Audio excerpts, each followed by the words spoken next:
dagaalo kala duwan isla markaana dhaliyay khasaaro isugu jira dhimasho iyo dhaawac iyo barakac ayaa waxay ka kala dhaceen maanta degmooyinka Bardaale iyo sidoo kale Yaaqbari Weyne. Labada dhinac ee dagaalamay mid walba waxa uu guulo ka sheegtay dagaalkii maanta dhacay oo dhowr jeer la isku soo noqday. Haatana weli goobihii lagu dagaalamay aag aan ka fogeyn ayaa la isku hor fadhiya.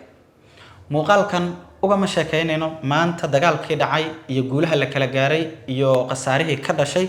balse waxaan ku eegi doonaa waxa rasmiga ah ee dagaalkani uu salka ku hayo iyo waxa la isku hayo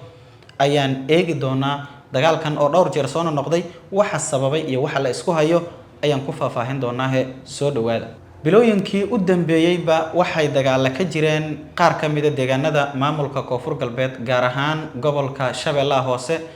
Hoose markaanu eegno waa halka dagaalada ugu badan ay ku soo noqdeen. kol hore dagaaladani waxa ay ka dhaceen oo si daran ay uga socdeen degmada Walaweyn ee gobolka Shabeellaha Hoose, iyadoo markaasi waxa is dagaalaya ay ahaayeen laba beelood oo magaaladaasi wada dega.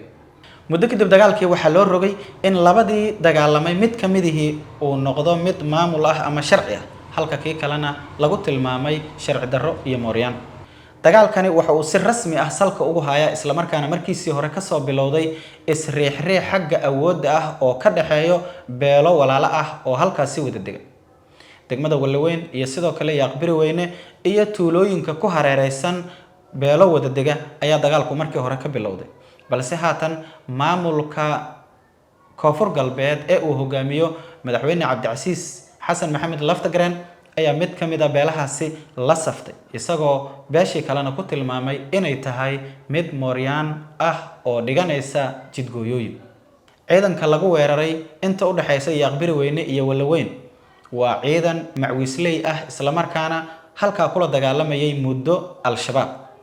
waxay gacan ka helaan oo ay taageero ka helaan ciidanka militariga Soomaaliya iyo kuwa Mareykanku tababara ee Danab ee saldhigoodu yahay Balidogli. waxay dhowr jeer halkaasi ka soo hooyeen guulo ay la galeen Al-Shabaab, balse muddooyinkii dambe waxa ku furaa dagaal laba jiha ah. maamulka Koonfur Galbeed oo kaashanaya ciidamo beeleedyo markii hore u hayay aanooyin qabiil iyo sidoo kale ciidamo ka amar qaata maamulkaasi iyo sidoo kale dhanka Al-Shabaab oo iyaguna jiha ka soo weeraray. taa ayaana sababtay in ay haatan wajahayaan xaalad adag. xildhibaanada metela dadkaasi macwiisleyda ah ee Al-Shabaab iyo Koonfur Galbeed dagaalka kula jiro ayaa maanta warbaahinta ka hadlay, iyagoo ku dhaleeceeyay ama ku eedeeyay maamulka Koonfur Galbeed in ay si isirsifayn ah ay deegaanadaasi dagaal uga wadaan. sidoo kale degmada Bardaale maanta dagaal ka dhacay waxa lagu dilay hogaamiyihii macwiisleyda deegaanadaas oo lagu magacaabi jiray Allah u naxariiste Xuseen BKM. dhowr jeer ayaan daawanay isagoo markaasi ka sheeganaya ama ka hadlaya guulo uu ka gaaray dagaal uu la galay Al-Shabaab, balse muddooyinkii u dambeeyay waxa ku furnaa dagaal laga soo qaaday dhanka Baydhabo. Cabdicasiis Xasan Maxamed Laftagareen oo la og yahay sidii dowladii Farmaajo ay ku geysay kursiga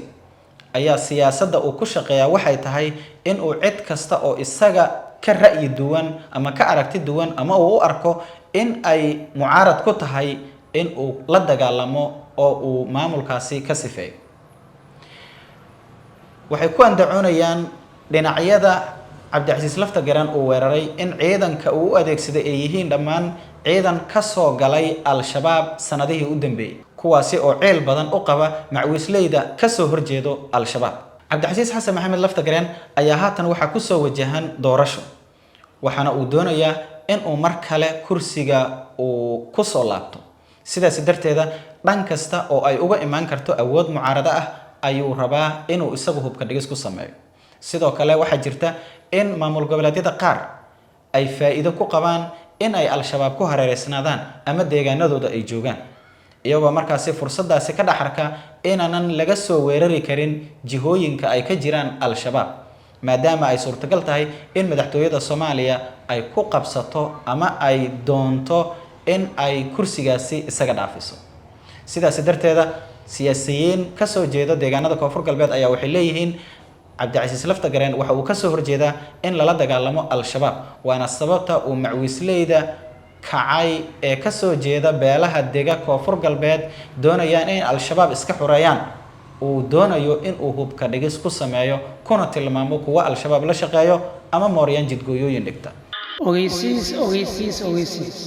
dhammaan bulshooyinka Soomaaliyeed waxaa la ogeysiinayaa in macadka facaweyn ee albayaan ee xifdinta quraanka kariimka oo idinkaga furay xaruntiisa lamaad isgooska baar wax masaajidka Nasuudiin ka soo horjeedka Boqol Tower haddaba cid allaala cidii daneynayso waxbarasho tayo leh hala xiriirto nambarada ku qoran shaashada